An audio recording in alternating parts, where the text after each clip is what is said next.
unite mutu jom Yesu Kristo ribemi.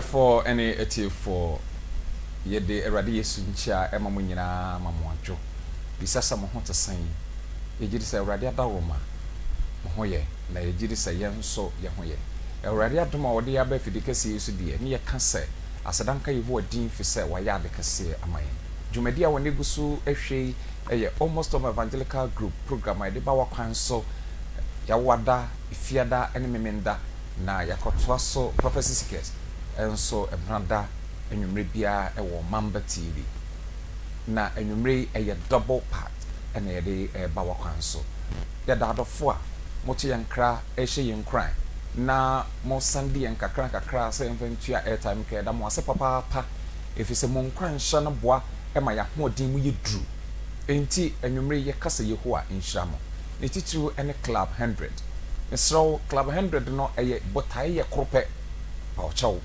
club 100 hodie mejia tum se urade moame yemfa me nkaku no ho na wotwe bia no mentumi kura no meboa 10 cedis na afei anase bosumi bia no meboa 50 cedis enti momfa me nka ho enti na wotwe bia na urade nenim ba bia mewo medi no kura ma urade na aboa ma adwuma no etumpon eno enti na club 100 no ewo ho afei wono a bretintini o sandi sika bebia wo bia wo de ba no urade nhyirawo mo adagomenti ene yete ha ebi abehu se nipa mienu ana amiensa na te studio nanso mo ne dom no efisa mo na mo de ba urade nhyiramo aha ebia yen kana sade opasa wote no aha ye ka watworo se de bible na ka no ne de atoto niema esi ho ne de prove se ampa urade asem eye no kore efisa ne bonsam say nipa adwene ewo bible no urade nhyirawo ye mom line on the so screen so 0592 41 2244 0592 41 2244 yede nchia ma ya hwefo nyina ene ya yelete kakra nti betutumrika na yakọ onua Frimpong Sergeant Frimpong ewo menchen ha ene obedrum ya kenkan mu afei osampaka ne Matthew Donko enso ewo ha midinde osampaka ne Augustine apia as usual me na me di dwumadi eho echiame eja anoche sampaka ne anoche ofie ehwe dwumadi ene yen team members ni nyina omu nyina nso monitor everything yadamo ase erade inshamo yebebre yankoma ase na yabompa yitiawa ebra yede erade asam ebre wiase yehoa onya bankase na wonku din yedidi nkunim enwumre ma ho nkonkro medom ma ebre de wasam obayi ebre kro no a wona ehwe yen na wotie enso yede won hye wonsa ma ho nkonkro nkoka ho na wonya wasam ntiase enwumre faade nyina domom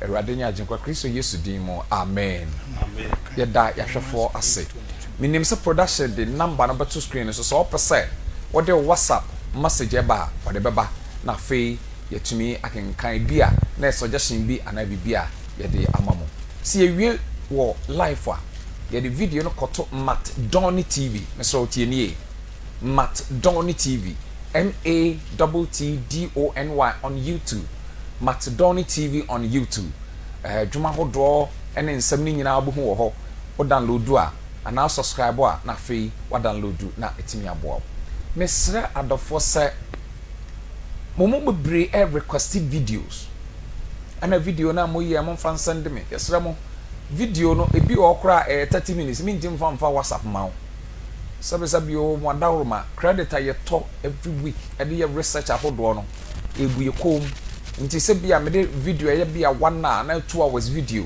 e Sunday mi ntimi nye tie programming for open drive no show decode mo ya ma kwan record for free na also for to so sua na kire afoforo nti eno ene ya no de samo aye de mamo erade nhyiraw betutumrika akọ obenfo Matthew ho and a very hectic and stressful day very stressful day but ya bre nyame animni nanso erade soma wontimi nka so abrɛ David.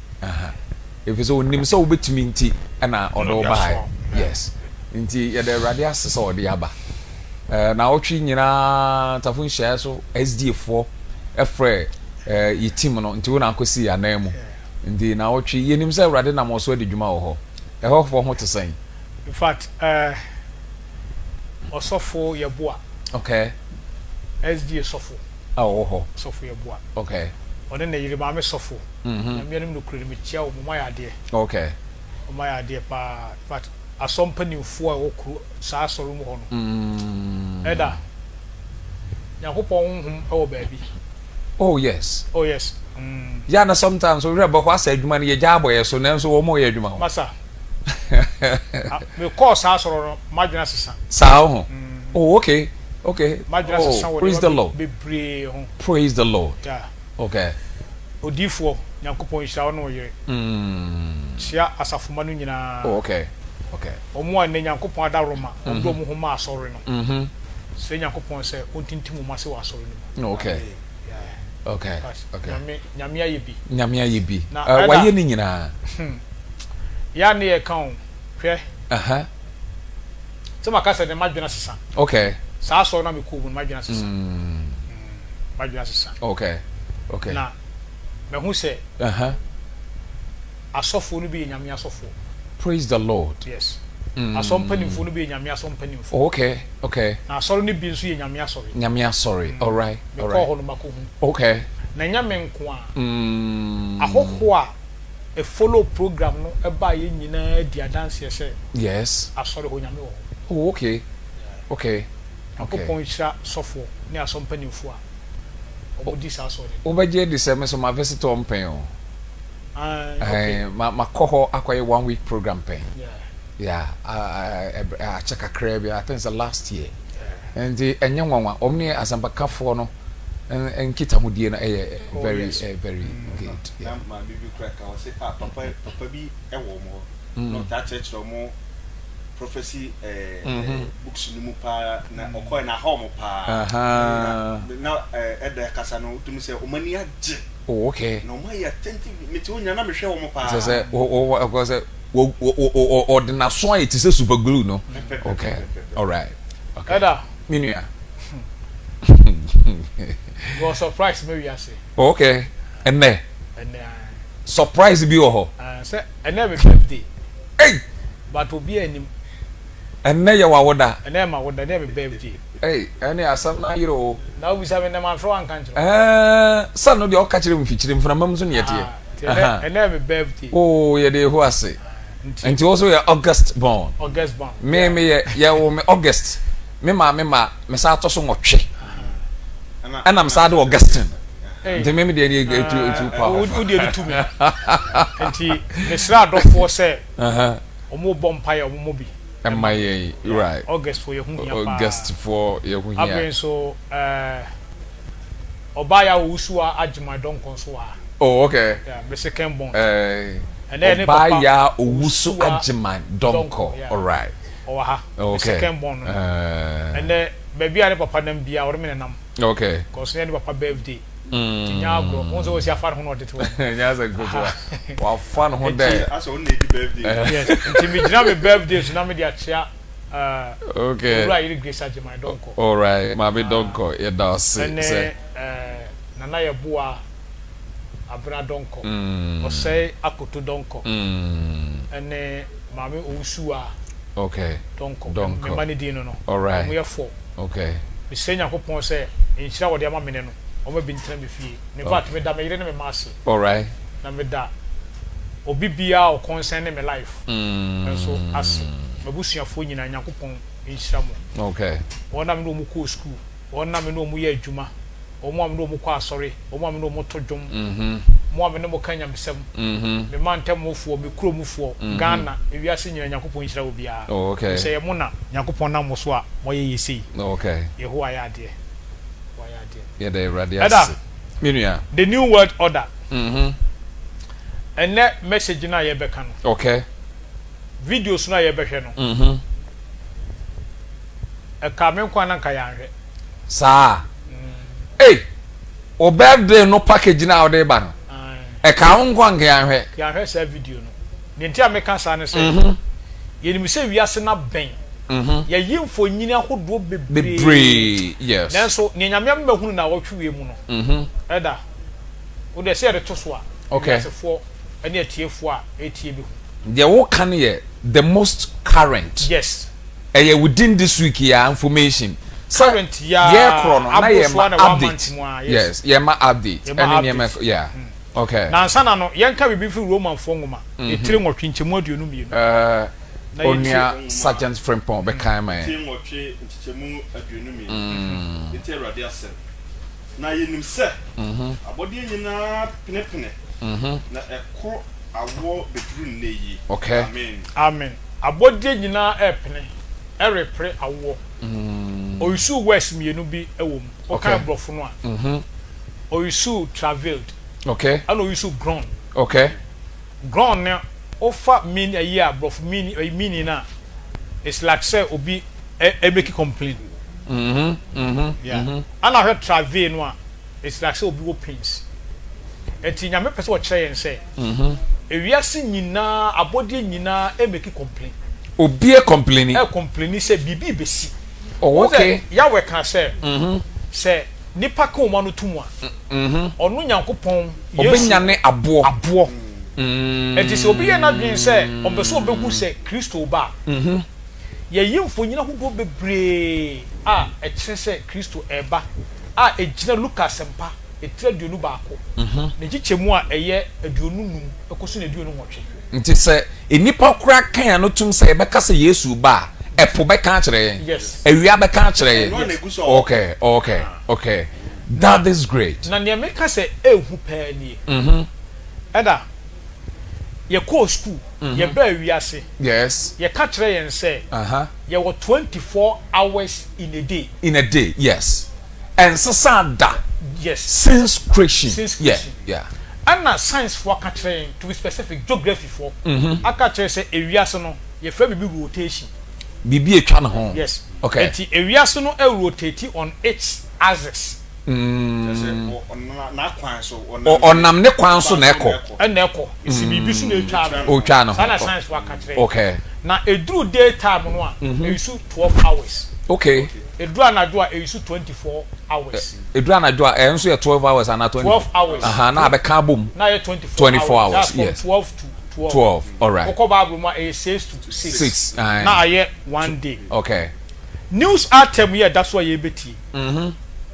or say science for say ewiase na etwa ne ho no mirika no a ede no afede enuru 24 hours ni bi na kwa besi yes nti na akoye se ekwansini a kada bia de car de wana na etwa e free saka no ba ye mfiem pimpim ni ensesan sesi e de 45 minutes no otwa wie ayaka omuhu no 29th July ya just a month a new month yes a new month 3 weeks ago yes and the news item no na ye hwe ba bia wiase no eko okay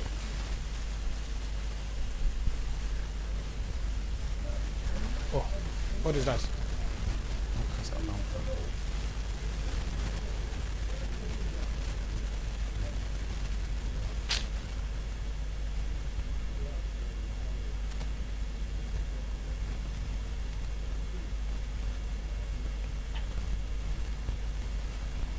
ya go so airtrain video no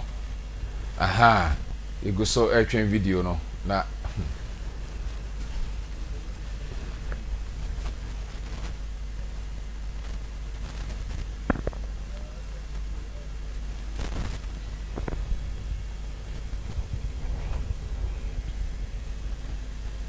planet is spinning faster than it was 50 years ago. Marvidal Finn gives us the details live.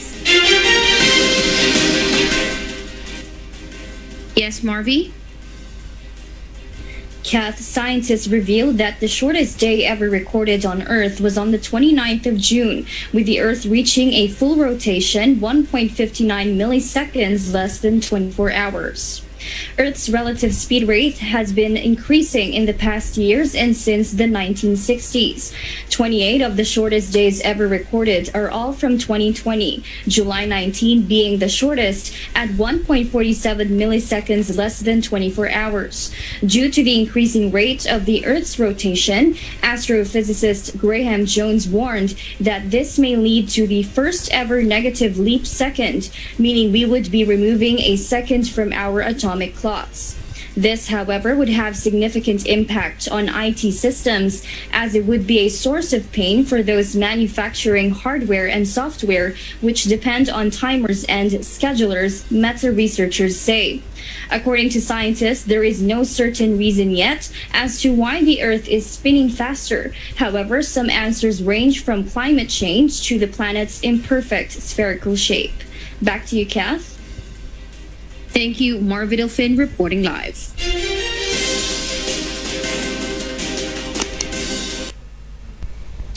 Hey! What the news item no? Mewo.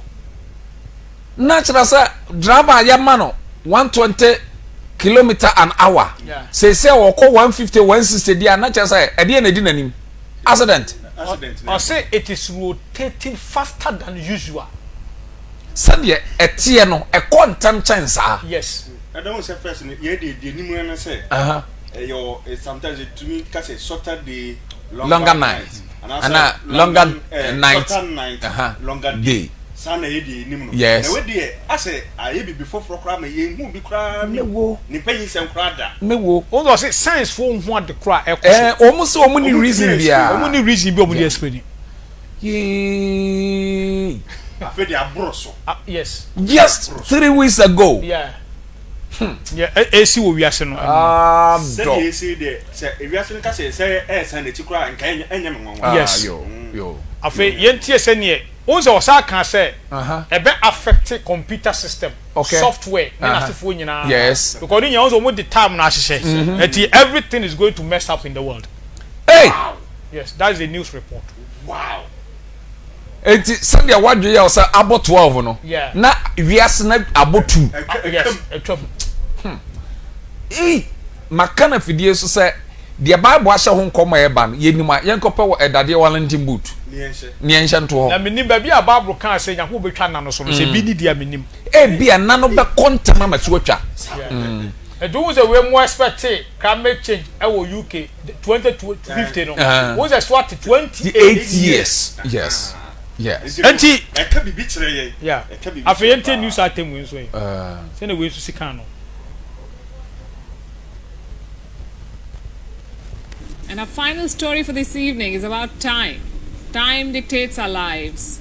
When we wake up, when we go to work, when we return, we accommodate our day-to-day activities within the 24 hours we have. And it often feels like our days are getting shorter. Well, guess what? They are. Some of our days do not have a full 24 hours. Something unusual happened on the 29th of July. The Earth completed its rotation in less than 24 hours. Today, our world is spinning faster than usual. How will this change in the Earth's speed change our lives? Let's find out. Something unusual happened on the 29th of July. Our Earth completed its rotation before time. 24 hours is what it ideally takes. Hence, every 24 hours, the clock resets itself, and every 24 hours, it is a new day. But on the 29th of July, the Earth took 1.59 milliseconds less to rotate on its axis. The day ended before time. It was a short day, but not the shortest on record. On the 19th of July 2020, the Earth completed its rotation 1.47 milliseconds before time. So this has been happening for some time.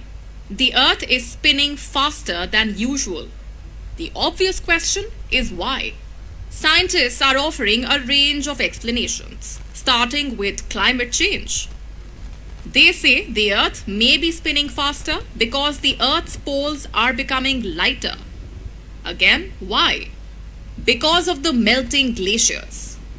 One study suggests that climate change has moved the North Pole eastwards.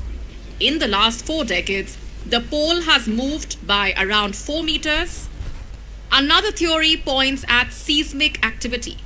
It believes that the Earth's axis may have deviated because of what's happening below the Earth's surface. As we mentioned, the explanations vary. But what about the consequences? What happens when the Earth begins spinning faster? Confusion. You see, everything around us is set according to a 24-hour clock. From our smartphones to computers to satellites, software and GPS. The clock goes from 23:59:59 to 00:00:00. When this cycle is broken, when Earth completes rotation by 23:59:58, experts could be forced to add a negative leap second, meaning our clock would skip a second. From 23:59:58, it would go straight to 00:00:00. Who takes this call? The International Earth Rotation and Reference System Services, or IERS. It monitors the Earth's rotation and takes a call on adding or subtracting leap seconds. In 2012, it added a leap second to keep up with the pace of the Earth. Do you Azabani. Dear Kosuni. No.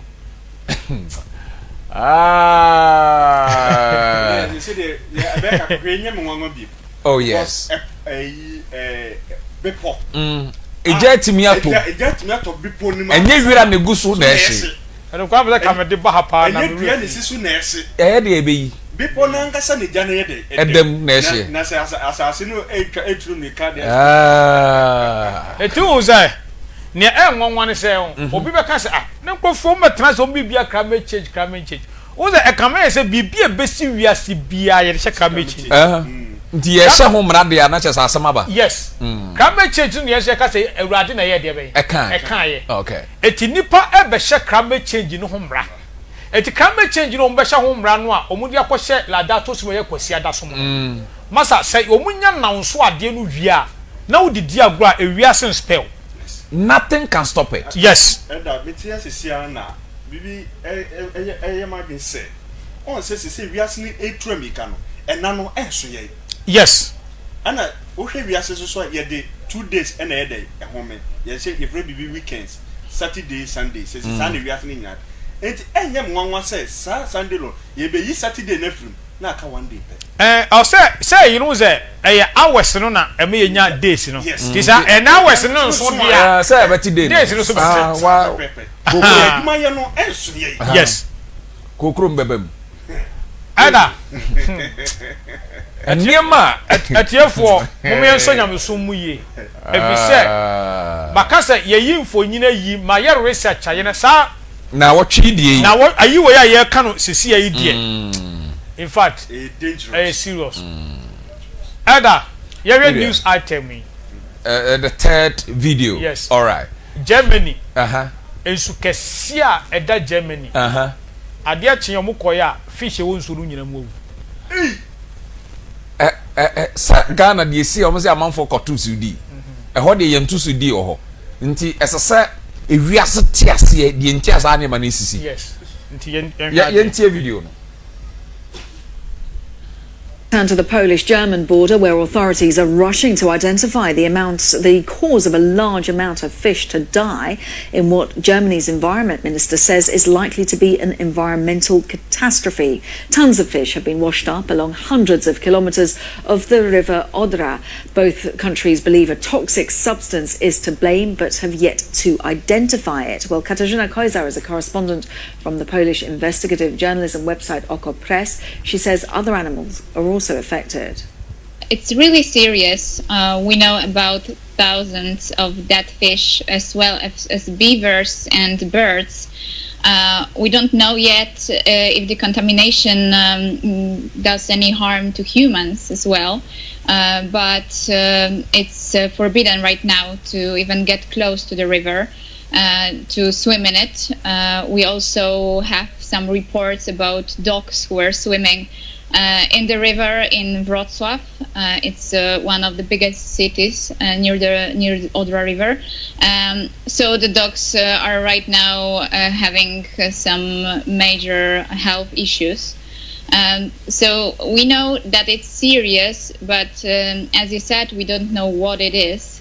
It started 2 weeks ago in the end of July, and we still don't have any answers about the substance and about the source of this substance. Katarzyna Koza, where questions are being asked over that contamination of the Odra River. See, they don't have any answer to the source. Debbie, When you're African, unim say abrofo developer wo satellite wo wiemu a sabi obi sika frito na wokoto fampa wo de fa no se nipa no ko wo akodi ewo mu a omutimi ekotwetwemfoni na aba me yehunu en wo mo so nyesa krom nko na satellite ne hwe all their borders, especially when we see Poland and German border enti me escape obi a besi na omo hunu de omo ka why you and I won't say the we are not fish densu na wo pen from my ahome no wonya bi obie na no ya na no sei all the fish beto abonte a the fish beto abonte a said ope oba nanum pese onya nsuo no sa no densu mu a sese open onya that is serious. Okay, say baby science they report to ba say oxygen e wo nsuo emu no ewu oh yes ya kan ho asebo ha yes enti no enti esi ewiase ne de agensamu okay obi antumi nya wiase yeye agi se Yesu Kristo na sama o kan ye no yes abem okay na ono kwa na betima ye wiase Yesu eno nso de sabio meka no se wase ebesi na ikiresa ne maye ndi o meye ne yesi enza ntrem obefa akofie obefa se he dey asasi eda addition so eda asasi oba se ye besa ba eno de no obeye ni yi amaya de ya betene mu okay se Roman fongo betre ngo hwinchemo de onu mu o se the earth will be ground yes ewiase besi apini yes ebe complain yes o say mamenya analysis bi yes fish okay enim nyankopon sene nipa how okay ensuo enim nyankopon sene nipa awia enim nyankopon sene nipa just o chirem se ansa na ye bo nipa no ya bo fish oh okay na just wanyini che nipa okay enti ade a nyankopon bo nipa no fish huni obo nipa no na otwe wo ho otwe huni what you say ye bo nipa no awia huni ensuo nyina hu se nyankopon ehome nkwa home de dote ye nipa ohu omu nyina huni and what ye kodi won so what ye kodi wo mo so enti no say in the beginning no enyema na wo in the beginning no abode no huni nipa ehu in the beginning no okay Owie huni busumi huni yes but ekwanya nyankopon fa so yes ani ma no nipa ehu okay what you say yes e nyankopon po bia soma no so kobo kokose wo ba wa na so boko no eni obekọ o ma edi kan no eti na Kristo ka se wo ba awia be ma ye nsenkyere enti nsenkyere ne ye omoso kasa omuka awia ne kasa Yesu Kristo eba yes say epo eyira fa nipa no eno no kire kasa wo kasa Yesu Kristo eba okay so LG what can say when Jesus is about to come and nature will convoice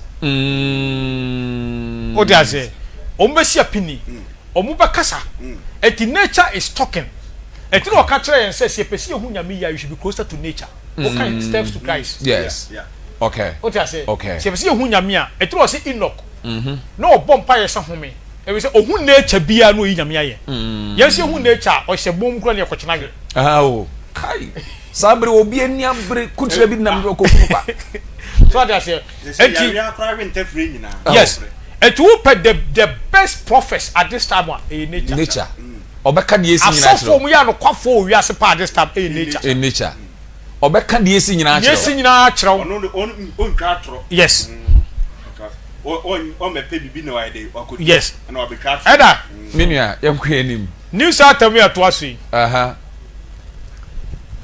o say Nyankopon bo ade no okay ye frɛ baabi Arctic ye frɛ baabi Antarctica okay na ɛhɔ yɛ baabi a wohwɛ globe no a the North Pole ho no and is the South Pole ye can North Pole am for Canada mo soro ho okay baabi a ho nwinu pa wo ewiase ɛne saa ɛhɔ no sabia yes ye hwɛ news atam ni ye hwɛ ne asi wo okay baby e ho nwuna nipa kore ntimi ntra wo ya no freezing connection with the extreme heat and weather events here and around the globe.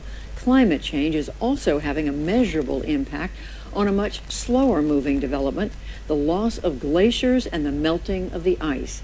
Science correspondent Miles O'Brien has been chronicling one scientist's quest to track what's happening with one of the most important glaciers. Here's his latest update.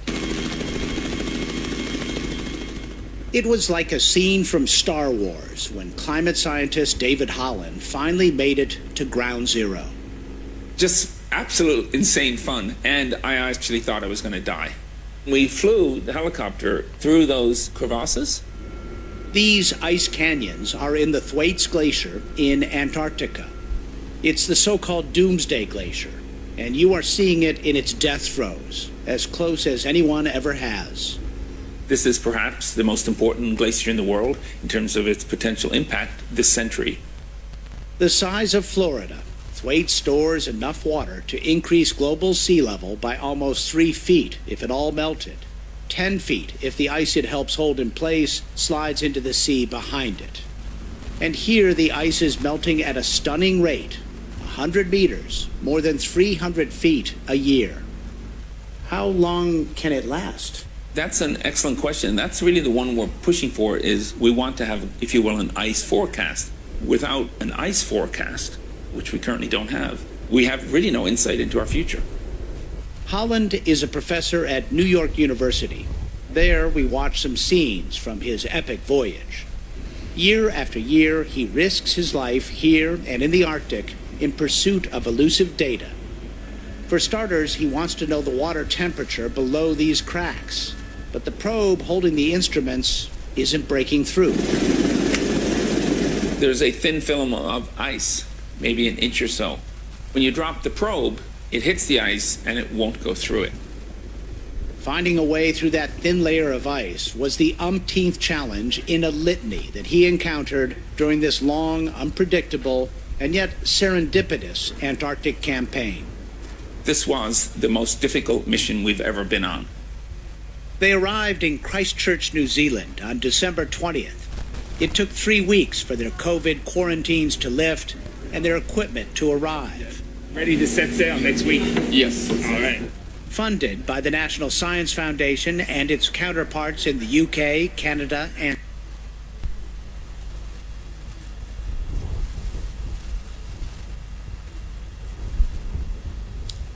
Eda minua dia koso no science for akọ Antarctica ho a awia bọ ho ama Antarctica no a ehwo ye nyunyunu no aye brog no ice no nyina anane ama etene a wo to ade koto bi yes na etene ko afa de adaf ayi no o hye ase kra no ade ehwo ya ice brog no eye nsuo no aye dindin te se asase a epesi a ensuo awe adwudwa no. That is serious. Yes. Eni ma ko so wiase no no. Mete so o kan say rate na nane no etimi ko aba 100 meters kilometers 100 kilometers na yes am van say to say New York kase a ebema puna yiri aboba 3 feet. Yes. Anane aspect bi nso no e o de ya hwe anuru ho. Ozo bu ko fa machines bi. Omu ko test ade no. Yes. Omu ko ye no. Yes, omu to form more than 100 meters. And some of tu nsuo wase ho. Eni ni nyina awe. Eni nso na kubu ase. My goodness. When is unexplainable. Yeah. Say o chirasia enye yie. How come say and come ni me say blog de enane a. Nsuo no betani. We de anane o. Nsuo no kofom. Yeah. And you know I was say it's a doom day yes for a Gracia. Also one tia de na say Just say what try say enye ye yeah enye ye yeah unexplainable yes to the Christo can say and nema ever ba wo wiase nti no ebe many part of bread yeah it was a bread no hwe ayi na was a bread isu brofo mienu perplexity yeah well perplexity now is ununderstandable incomprehensiveness confusion yes interesting power very interesting because and ade na ya discuss no ya to your power oh yes because ade bru nipa adwene so yeah but the share tie for bo say de nam kwa mu ba no eye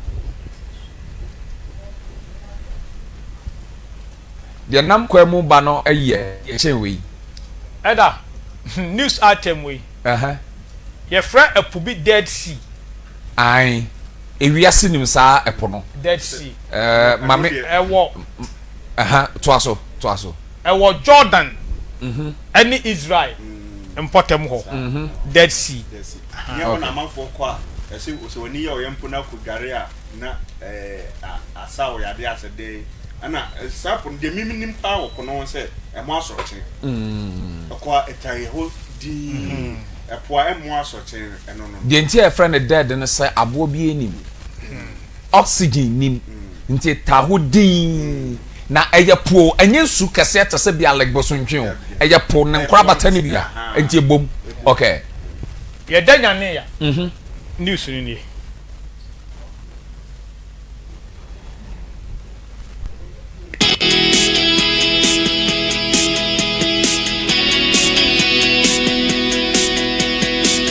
the Dead Sea is dying. Hey, perhaps you've heard it said in recent years that the Dead Sea is dying. Now, what is meant by that is that the largest body of water in Israel is rapidly receding. When I say it's receding, it's nearly impossible to comprehend how much water has disappeared from the Dead Sea in the past century. But there is one place where you can clearly see the magnitude of what is called an ecological emergency. Now, we visited it recently and flew a drone over land that not long ago was covered in salt water. We drove along the western shoreline of the Dead Sea and stopped about a mile south of Qumran where the Dead Sea Scrolls were found. Between 1900 and 1917, British researchers working for the Palestine Exploration Fund rowed in a boat and twice marked the level of the Dead Sea on the wall of a cliff. You can still see the marks today. Those two marks are a reminder that people were already aware that the water level was dropping more than a century ago. I doubt they could have ever imagined what we're seeing today. Now, from where men twice marked the water level with paint while floating in a boat, the shoreline of the Dead Sea has now receded between 1.5 miles and 2 miles. The surface area of the saltwater lake has dropped from 410 square miles to 234 square miles. This means the largest body of water in Israel is almost half the size of what it was just 100 years ago. Now, if you're a reader of the Bible, that means people like David, Solomon, and Jesus and his disciples saw a much, much larger lake. At the current rate, the lowest point on Earth is dropping by 3 feet a year. A century ago, the Dead Sea was 1,280 feet below sea level. Today, the water is more than 1,400 feet below sea level. When we flew our drone over land that was covered in water in 1917, all the way to today's shoreline, we kept the drone's speed and altitude low. As you watch this video, note how the seabed drops away from the drone, giving the illusion that it was slowing down. The drone wasn't slowing down. Instead, the eroding skeleton of a seabed that was once covered by more than 100 feet of water was dropping further away from us. The reason for such a shocking decline? Well, barely any water is in. Dead Sea is off. Now, news item when I bet you. Dientia. Baby and so fire. Yo. Dead Sea dry and sinkhole. Aye. Dientia, Dead Sea no. Also, I can't sink hole. Who some waha? Yeah. Say it is baby ama obi kura frɛ yɛmbɔ amane sɛ ɔsɔre anɔpa na ne da akyi ne bi esi hɔ awurade ehu no mɔbɔ sɛ anka da no nko ne ne da nyinaa wom enti omukɔ ba bi ensuo no sa akwa ne sɛ avanish first news avanish ti omukɔ hwɛ hɔ no ma sinko sunko no hu ne hɔ ti dey suspect sɛ ensuo na wura sinko no ɛkɔ so say is vanish one ka say dry o say is vanish eti yɛ ka de.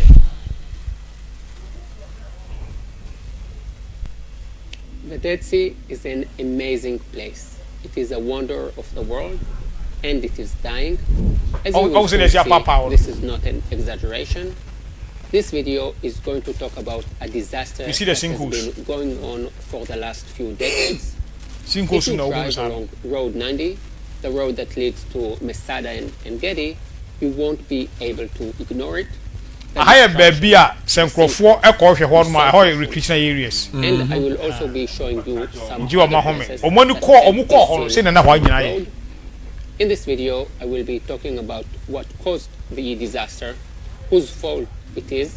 In short, the state of solutions are suggested, and above all, I will be showing you some unbelievable footage of places and landscapes that will make you think more of a trip to Mars. Although it is a tragedy, you will soon see that it is also a beautiful disaster. As in the last videos I made, I will also be adding The first phenomenon that I want to show you is the salt mushrooms. In the southern part of the Dead Sea, around the pools, you can see salt mushrooms.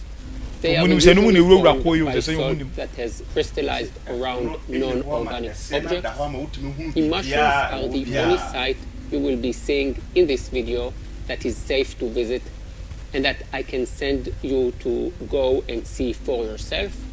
You can step on them, but make sure you have your flip-flops on, as the salt can hurt your feet. And you should also be careful that the salt water doesn't get into your eyes. If you arrive here from the north, from Tel Aviv or Jerusalem, as most travelers do, the mushrooms are located a short distance from the last hotel in Ein Bokek. And if you arrive from the south, well, you will come across it before you reach the first hotel. The next places I'm going to show you are all best visited with a guide. And I myself joined a tour led by Shirin, one of the best known off-the-beaten-track tour guides in Israel. There are loads of tours around here nowadays. This region, the Sudan Desert, was rediscovered by Israelis during the COVID pandemic. For many years, this area, Masada and Gedi and the Dead Sea, tended to attract foreign tourists, and Masada was a place you visited when you were at school. The past 2 years has seen the development of sinkhole tours, kayak tours, and boat tours in the Dead Sea.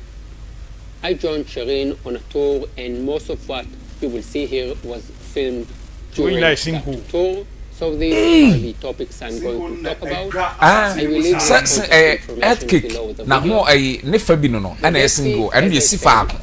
video. Its water level is declining by more than a meter a year, which is completely insane. If you're from Wisconsin, just imagine what would happen if the water levels in Lake Michigan and Lake Superior were declining by 4 feet a year. This is happening for two main reasons. The first is that the Jordan River, which used to flow into the Dead Sea, has been blocked by dams. So hardly any water enters the Dead Sea. It's also very hot here, and a lot of water evaporates. The second reason is that the Dead Sea factories pump the water into evaporation pools. These are shallow pools in which the water is left to stand so that even more water evaporates, making it easier to harvest the minerals. The drop in the water level has completely on Friday, or so not on Friday or Saturday. Only go from the Dead Sea. His idea was to build a desalination factory to supply natural resource that belongs to Israel need to pay money towards fixing the problem. The last place I want to show you is what is called the Secret River. One of my next videos will be about this river. If you want to see it, then please subscribe and hit the bell so you will get notified.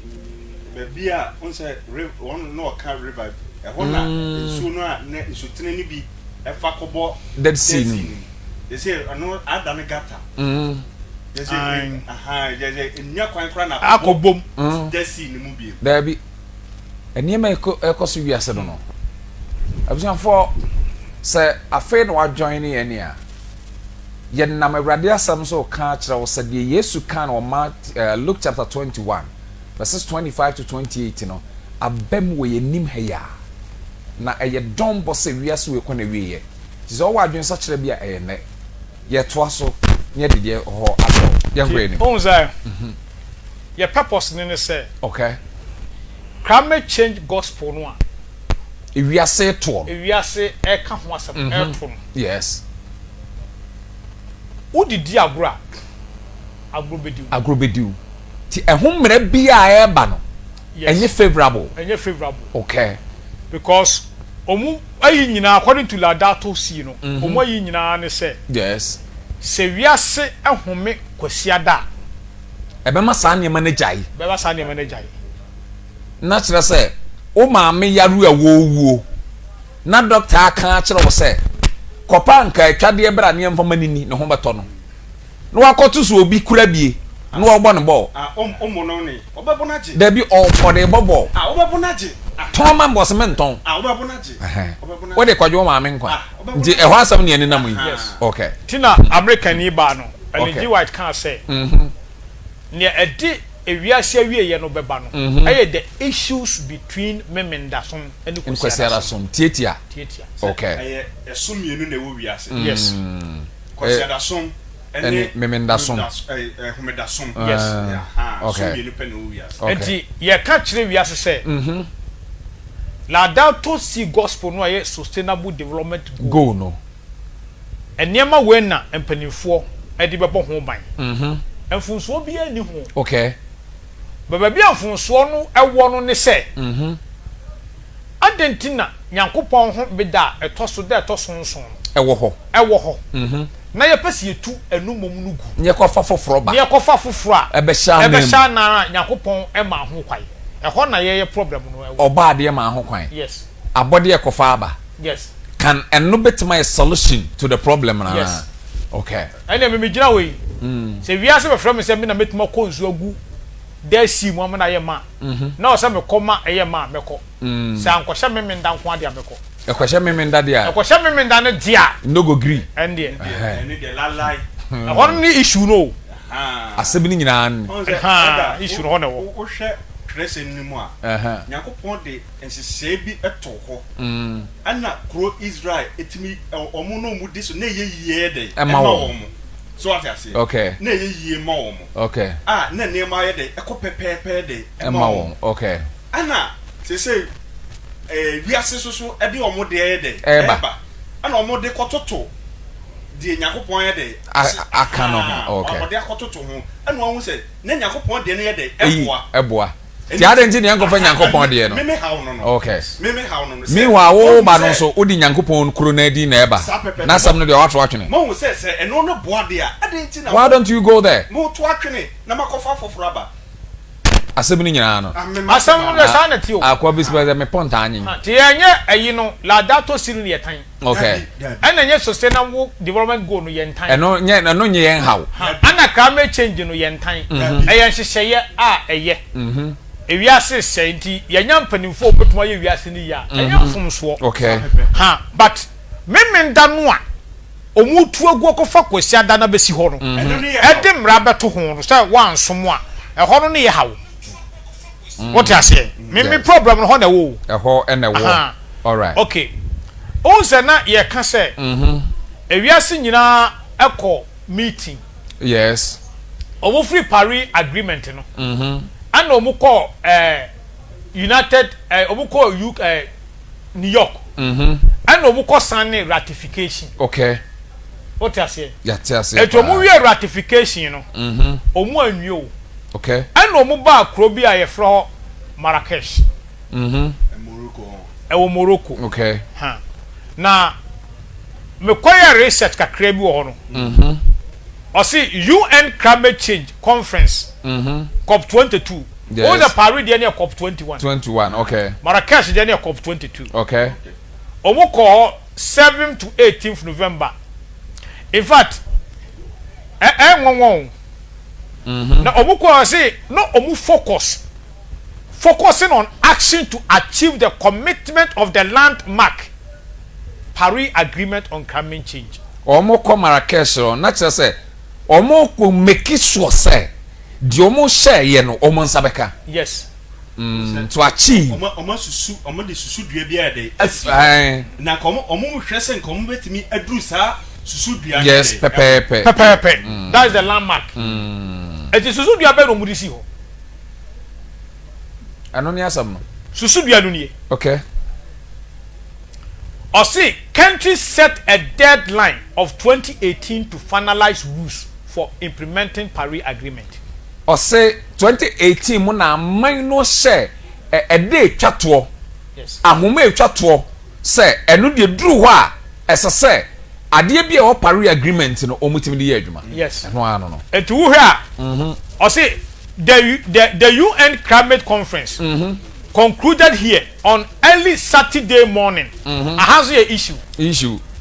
So ye ko shebra etia memenda ho meda som. Ye sa hye no memenda. Anya nwanwa. Eto mu disie memenda fo no. Wo hunu wo aso dem. Wo aso dem. Ye ma omba bi na wo ta se. To mu disie o mu ti se wanye obi a obekwa akohwehwe na ohunu a. Unhu de ekoso. Yes, because mu ka we na memenda fo no wo aso dem. I said the Arab League for be Israel for them to cock account Homeda. Omtia saw them on the abomb was as a brom. I did cheer no more so. At the Sabi, any demon and no, Pesremupi. Obi what mosque. Na Obunko to be a bomb pile mosque. Now I run in Pablo Guabontin and Crofacos Mukosesa. Oh, Jimmy Yahoe.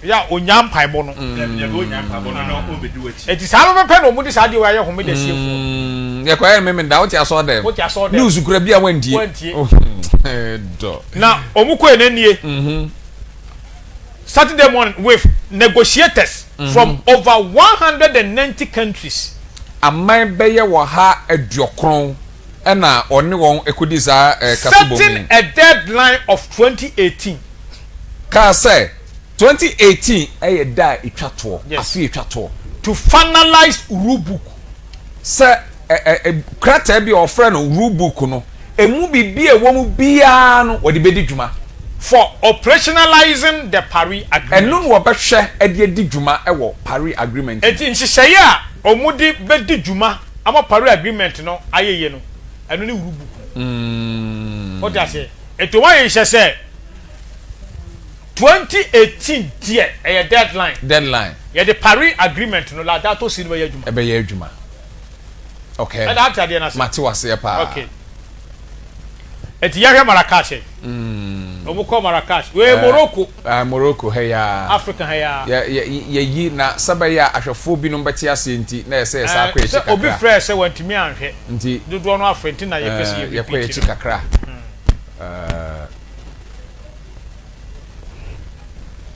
And hey, Marrakesh.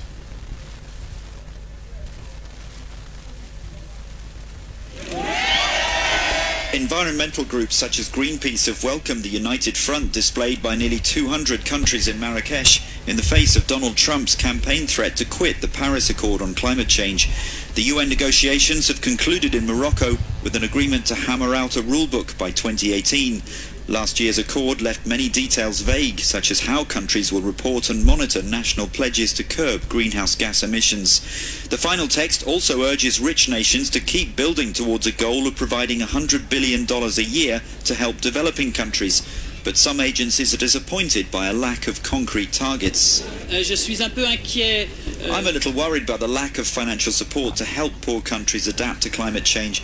This conference has been taking place in Africa. It was generally agreed there should be more money, but in concrete terms, unfortunately, these decisions failed to materialize. Many Ediodifo Minua. Omukodu Marrakesh no. Omo san awie. Na omu problem a omu ko discuss Marrakesh ne say. That time not Donald Trump enyame American president. 2015 no onyame where 2016 na omeye onyame okay na omu te say oye campaign say oba yes obeyi American film okay o say Obama ne ko sign yes edo mu ko wura mu yes ewo Paris agreement say Ghana crowd President Mahama yes and the ko sign yes etino say sign na tie dia ene Donald Trump linsama wo ka no omusuro make America great again no omusuro yes okay na omuye adie bi eti what they did no BBC report no 5th August 2017 okay say US notifies UN of Paris climate deal pull out. Just say United States America for Emma United Nations for krata say saade no omdo monsa sha ase a friend deal climate change deal no wo mu yo mu afrim yes na ne tie ne say na ewiase amma obuko ho no anom kokoma 1 year say 1 year no awo say o man bia no enu 1 year na chi na za umfirimu a untumi emfirim na enu ko si 2018 awu be ya saade no okay eti 2017 answer na beduru ho no that time na ayaba Trump on a president eto beduru ho no ma the Trump administration has issued its first written notification that the US intends to withdraw from the 2015 Paris Climate Agreement. Donald Trump amamuo ni ono di aban etro krata e de bonkaye say United States there ombe yo mo free Paris. Okay. Nations. The US State Department said Washington will remain in the talks process. Or say or can say e ho tutuemo ene ho anamontuo mu no Obama ne say Washington aye United States America no ni kropon no be koso ene wiase aman no e di kasubom e bra wo ka ho asem. President Donald Trump drew international condemnation in June when he first announced the US intention to withdraw. Was say Donald Trump wiase hwe ne papa wo bu no fo gba no kumfo e boro no e bo ni tire so say wo kan po say oyi US afrim. Okay. Niente oyi US afrim ni. He said the deal punish the US. Saade na e wo ho e friend Paris agreement no e twi US aso. A punishment from US. Punishment e twi na so. Yes. Okay. The reason no. And would cost millions of American dollars. America for adwuma for million bebre won be lose adwuma. Yes, because America is the greatest nation in the world. It is all can say America for nya adwuma kwasiada. One day they will lose. Kwasiada omo ye adwuma nfi so omo sha ase no. Omo pay one day cry. Bra say obetere fie there. They will lose. Eti o say Friday's announcement is seen as largely symbolic, as no nation seeking to leave the pact can officially announce an intention to withdraw until 4th November 2019. Was say kwasi bra o den ka abo no ba no November of 2019 na yenya oman bia wono why na dwen kura so wo firi mu no obi enim nemom United Nation United States one hwe na United America enkoa na why na dwen so obey sa ade no eti omo ma say until so obi person withdraw just until November 2019. Yes. Kusi sabre no. Yes. Eti uzo omo de ade no ba yadwuma 2018. Eti ye nyina ne ye be ye. Eti so person withdraw twen me ye nwie. Twen me ye nwie ansa. O say omo ye bad o. O say bad. Also, almost who said Donald Trump every year obey withdrawn. And the cross be better. That's where they are. You do know. Eti, what dear? One China 2019. Or pull it out. Eti, America, I can't say no. Sir, get a 2019. I know United Nations 2019. Yes. I know was another cross be shame. Be shame. Sir, the process of living then takes another year, meaning it will not be complete until just weeks after the US presidential election in 2020. So any new US president could then decide to rejoin the agreement. Wakra no pe baby dia fa na kura nso pe baby afa. I didn't know some USD. Say ono na aka so obi free. Nti odomani so nka. O say anamontu a ewo ho say obetimi afiri mu no.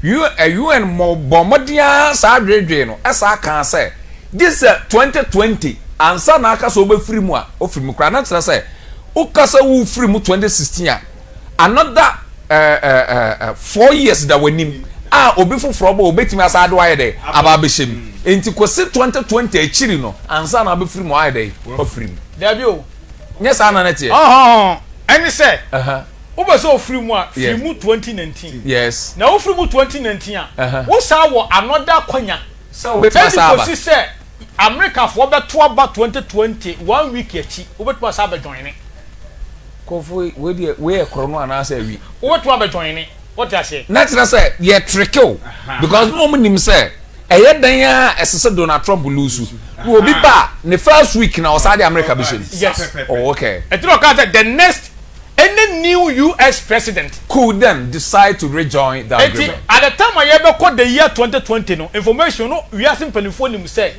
Donald Trump say oyi ni ho afi Paris agreement no we yi no we yi 2020 no we yi say any say na uzo almost be yi 2019 yes I no ko yi 2017 yes I no mu ka say we yi 2019 no ye ma 1 year any ko say American new president beba for 1 week yes obeto abejoin ni e ti no mu say we yi ne ho dia it means 2020 no new president will come want me wini aba no aha na ye be gina ya na ye ka kire wi ase say Donald Trump be lose election ba ye ka no so da bi mu yes say Donald Trump be lose election ama bi etwe so srada yes say o ma bompa e no ba we ne o na ye nim say one twe no afri ayi no de la dato si no ni onsam no de nya de a o be win election there be we say sade no be see enti eda minua what happened ni say at the time one o twe no ho free mu no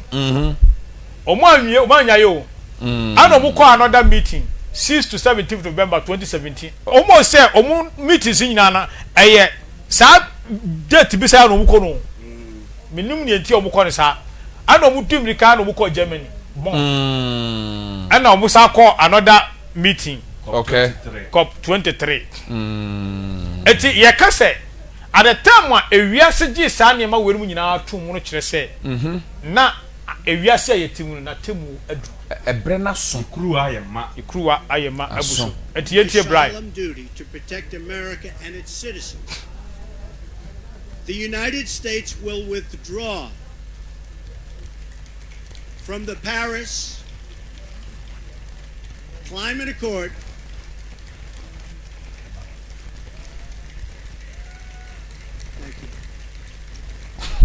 Thank you. Papa, we will start obey rough. In negotiations to re-enter either the Paris Accord. No negotiation to enter. Really entirely new transactions. Yes. On terms that are fair to the United States, its businesses. Enti wayi America here dey a free was no new negotiation. Yes. What no because we need to negotiate. No new negotiation. Paris Accord. The Paris Climate Accord is simply the latest example of Washington entering into an agreement that disadvantages the United States. The deal is done. Yes. What is done? Enti America a free. Okay. Na America free mu no. Eda. Edin sem bebre na ba wiase. Okay. papa we amanfo amfa no ho anche no amanfo amfa no ho anche no amanfo de ne fa ekwa hodo bebrebe so okay na niema ye yadwen ye se papa we efiri mu enie okay where American Iba na kan asem we last day events page 131 ato ho paragraph 1 okay o say Sunday laws ana room say o shamra say edru kwase ada by force obi ahome ana obi anya bibia ede anidie ana say Rome ana ede anidie ma no yes etia bia Donald Trump mu sa de ko American so super power oh yes emma Rome so ai echen bibia yes eti Donald Trump ntra ma Rome emedi no so because Vatican o wasase nyina ye 108 acres land o kra wo obi yam na obedi no so edu ze news item bi o catch American for say mu ade na meye no mu ntiase o na ye tumi na me kwa ana mbohunu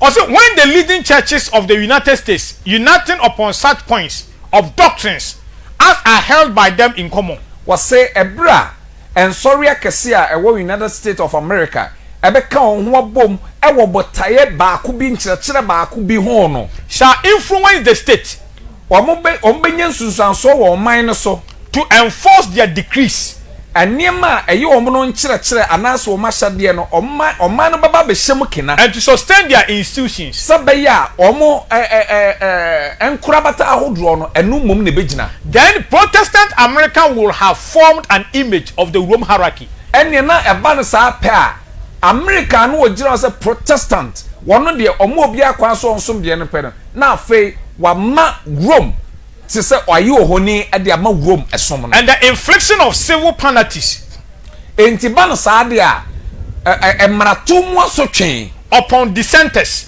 one na obeto sa mra no will inevitably result eno na beba be ya ade a uye hu hwe enye yie they say uyi si chen a enye yie na kire se obi a obeto sa mra no a America ni Rome be ka bo ma shaw no asotwen beba no uyi furu ma enye dai enye yie na say sa Sunday law no aba no say we you who free as a dissenter you will face a civil penalty oh yeah say yaka yes na you go so you face a civil penalty all right or see in the very act of enforcing a religious duty by secular power was ye kodru ba bia yede ose eto nyamesom so ana wosom bi so ebra manyo ana sa man no ye sa no a the churches would themselves form an image to the beast san sorry ani aman ne be ya adwen no omo ana aye ohoni e de ama aboa no then the enforcement of Sunday keeping sabra wo be hye kwasiada so die se ye nhome no in the United States e wa America no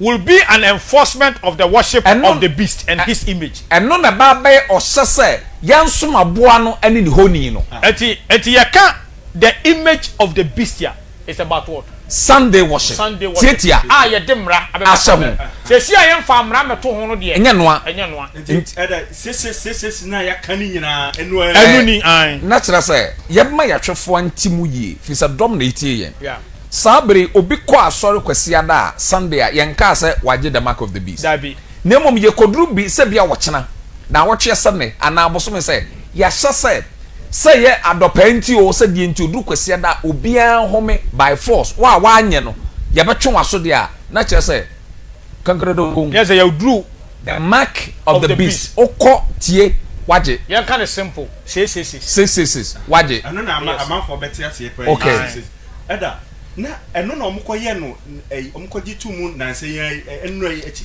eno hu hyehyɛ na ekoi na de nya botre ye kɔ no ma ade no ye be say ye kɔ no step by step on the hope me hoke ka me step by step ti ye be say state no any nation no religion no ajabo ite bedu o do nya botre ye kɔ no kakra ade e ma reho no se ene yenya technical challenges kakra nti yentimi mfa course nti na de adesua ne baka ko see on time pepepe nti ahwefo ye pamocha mo fa nje when Protestantism stretch her hand ebra ansori a wote won ho free Rome ho se Rome asom ya abosonsom wo besa atene won sa across the gulf ade atwapo to grab the hands of the Roman no power. asani Roma akoto nchia bio no.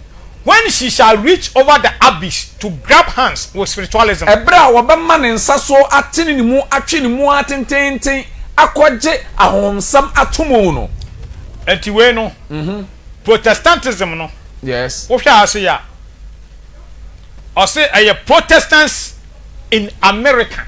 Or the American nyina gira ho as a Protestant. Yes. If you say hona nsori da no omni Rome nya adwen in the 14th 15th centuries no omudwane ye kwatena ye. Ti so omni Rome sa ba ya adwene biwa. Eno ye one. Na omutene omusakọ Abyss. Abyss ni Asia. Asia. Oh, okay.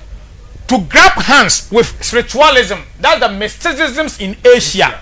Hinduism ni yes. Enti Abyss na ewo ho no. Enye Abyss bi akwa. Da bi eye osuma wo Asia nyina no akombom say Abyss. Yes. Hinduism, Confucius, yes. Buddhism, one comes nyina. Enti omuno wa yiri ne spiritualism no. Ayo. It is American for any Rome, any Asia, mysticism so no omumiensa no ekohia so omachia. Omaka abomu. And as we agree upon a common tenor. Men under the influence of this threefold union. Sa tumi miensa aka abomu wo nipa mu yin. Our country shall repudiate every principle of its constitution. Sa yamman we ade bia na wo na mamu mu aye ne hyehye pa no wa bra na se. As a Protestant and Republican government, say amamu a ye de ne Rome nya adwene no. Any Republican for yemfa ahodie no. And shall make provisions for the propagation of papal falsehoods and delusions. Wabaye hyehye abo papa natural ene ne niema ese nyamsom no afa na obobo ho dawuro. Then we may know that sabra na ehun say the time has come for the marvelous working of Satan and that the end is near. Na kire say ebredru say Satan na ngonwo dwuma kese a na wabo ne tirim so obe no wo ye na awieye no adu. Edi say wo hwe ba bia wi asaba kosem aduru. Na wutimi hu say Protestants America. Any Roman power. Okay. It's not Roman Catholic Church. And Roman Catholic asem ne ka ho asem. You can Roman power. The Holy See. Yes. Any the spiritualism. So one say South nyina koye meeting ahia aka bomu dia. A church say Satan is about to work. Wo ye dwuma den. Yes. Wo ye dwuma den. This was stated yes, it was stated in 1885. Eho na ewura Ellen White to try asem we. Yes, 1885. Mami. Or American yo. Or say Rome will regain her lost supremacy. Rome edru brebi na hinie ebrase no. Obesan enye ni tumi no bieu. O na hinie no brase 1798. Hona am born botrofe no. Yes. Na cha say Bible no so born botrofe. Belt ya kwachi pope na no teso ni ko tum man wuye no. Man wuye no. E ma omutumi no ba form. It just 1929. Ana yesama no so Mussolini as a Mussolini Italy president. Yes. As I don't koya agreement. I don't say reinstate no. Yeah, man. Ya sana botrofe. Ti no, was o si ni ti. Emu baako. Yes. Etire no asa no. Say bibia so ni niti nipa wad very good. Yes. Enti say tumi no ana owo brebi a ansa na ye bo ne botrofe no. Ana o kan kire say sa de no ebesa ba bio. Ebesa ye adwuma. Say tumi no obesa nya. Na omomri tumi no ma no ye. As we approach the last crisis, it is of vital moment that harmony and unity exist among the lost instrumentalities. Ebra ye ben wo hawa etwato no eye bra enkabomu bi baba beto wona na nka ye onyankopon instrument omonyankopon do mu ye adwuma nyankopon do mu ye adwuma ana droben nyam do mu ye ukọ aso de ma instruments na egu ho no ode be nipa mu a wona nyankopon do ye adwuma yes sir okay eti na ye ka say e ka wona o ye sabbath keepers no omunka omuhumom because woman I want to hana kom ho bom yes sabi o matimi aka bom wo amene yakwa akonya holy see e kira say e Christopher wom Buddha wom Confucius wom Kwakubo nsam ne nkofo nyina wom aka ma ye kro mo am ye sabbath keeper obi anam ne baby enti eno ka say enka or say the unity should exist among the lost instrumentalities woni yakopon do be adwuma wiye blom no so ka bom na chese kwasiada for come ho bom a esa mo so mo ka ho bom aha but omumu tetia na etete without any tangible reason obekom was tiri so kata on unnecessary reasons na bi no ede sanctity mu no aba it was say the world is filled with storm and war and variance or say ewiase we enema ahyemu ma oko nsuyiri ene oseye na ekoso yet one head the papa power yet under one head the papa power the people will unite to oppose God in the person of his witnesses. Oh, okay. What say? Etire ba akumu papa tumi no bekoso eni wiase aka bom asori etia onyankopon ene ne nhyehyɛ. This union is cemented by the great apostate. Was san kabomu wei no eno na kyerɛ sɛ eni party nyankopon so atua. Ma me ne throw we ma America man 1902. Last day ya me say Donald Trump ehun sa de we. Maybe etino oyi America maybe me bre no akasi ma me ensa ne ye pam me o say laws enforcing the observance of Sunday emre bia wo be hye aka chi oni pa se kwasiada enko ba bia ahome no and the Sabbath will bring about a national apostasy se kwasiada moma ba be ye home da no ede wiase nyina tuate e na beba from the principles of republicanism ebe free Sunday na ahofadie ho nhyehyɛ etie no upon which the government has been founded sana na America man no amamuo gina so sɛ obia wan fa ahodie and the party ben America mu dis no sese de Democrat say wo Republicans and na Donald Trump no and the old Democrat nti on say Ellen White kan oka Democrat no abeka Republicans sa eno na ekɔ umie no na ofritete okay. So the religion of the papacy will be accepted by the rulers. Was say papacy ana pope tumi no nisu ene ne sum nyina no wiase ama no baba ba giatum. And only Laudato Si. And only Laudato Si. And the law of God will be made void. Onyankopon mra de ye beyi na kwa ye beto atwe. O kan say in 1906. Ache ye pa. Manuscript release. Abam. Yes, Abam. A day of great intellectual darkness has been shown to be favorable to the success of popery. Hey, asemu ya na anu ye kan wasa akofa baby. Was say ye dru bra esumu nyuma no awo ye no wodi nyansa na eye na no na ama pope tumi no edi nkunim pa. Yeah, so o kan Laudato Si no. Memi wo binti makan bi. Okay. Also see great intellectual darkness. Yes. So what kind Laudato Si no? Yes. Na say unnim Bible nkom sha, you can never condemn Laudato Si. Because and someone a Laudato Si no no. E favorable for living. Yes. Because what kind Laudato Si no, obeka tell say wo ye bonitia asase a. But because o say ye nuane asase. O say nipa.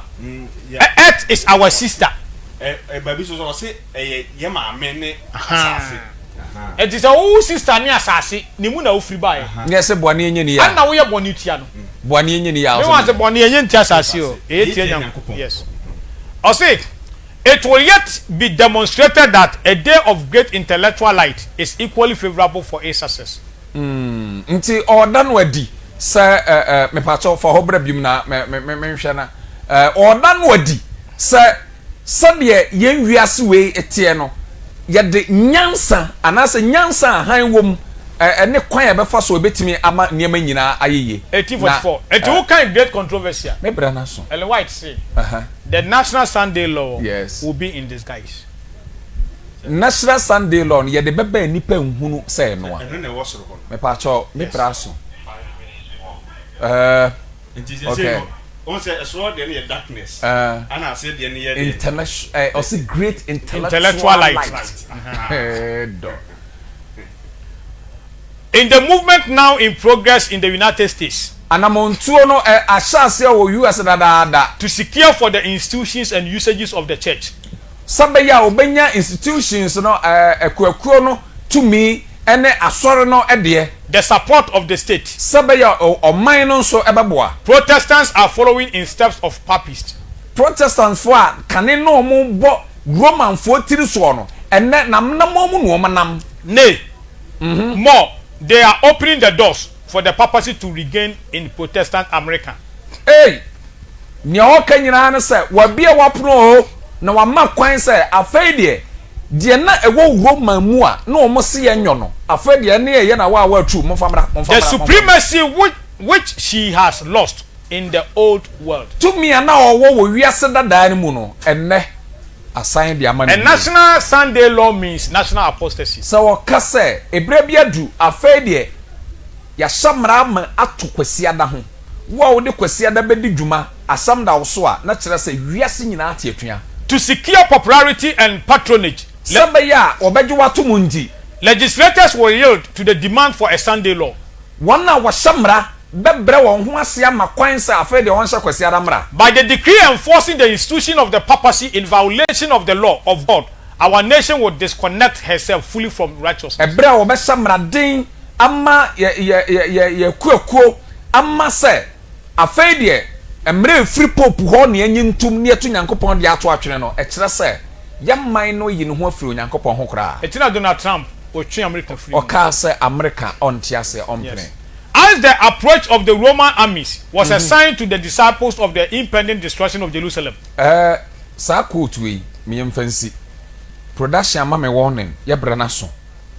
Non crumble. Nyankopon ya adoma. Okay, production me da wase papa. Wa mam 5 minutes me mfanwie. Me da ase. Yanko yenim mpacho ke. As the approach of the Roman armies was signed to the disciples of the impending destruction of Jerusalem. Sabe Roman soldier for be twa Jerusalem hu hia ya na ye nsankyerene ne nsensan sre bibi ba beto Jerusalem no.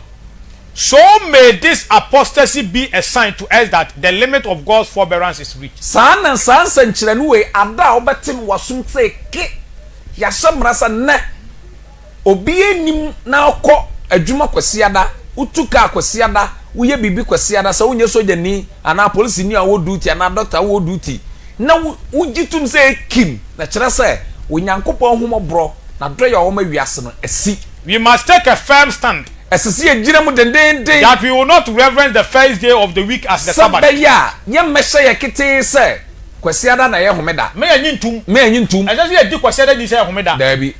For it is not the day that was blessed and sanctified by Jehovah. And in reverencing Sunday, we should place ourselves on the side of the great deceiver.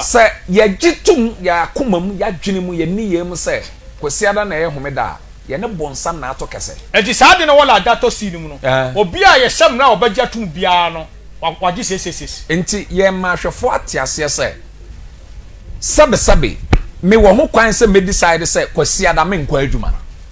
Me ni obi any case. Dabi. Se me tu we me se wo kyenkwase me nkọ ba bia obi en hye me. Bar se ya ba shamra ma me.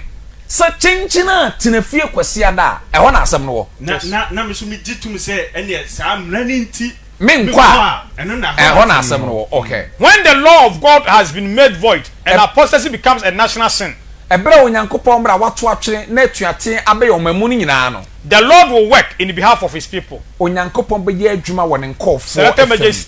1888. Okay, the people of the United States have been a favorite people. So penipa asase so Onyankopon abon pa US for eka ho. But when they restrict religious liberty, sabra afi obeshamra ama wo somu mrakete no, surrender Protestantism, obeto Protestants say yen de any Rome enya adwen ato atwene no, and continue and give countenance to popery. Ebra obama kwama Rome ani ni tumi abedi won so no, their measure of their guilt will be full.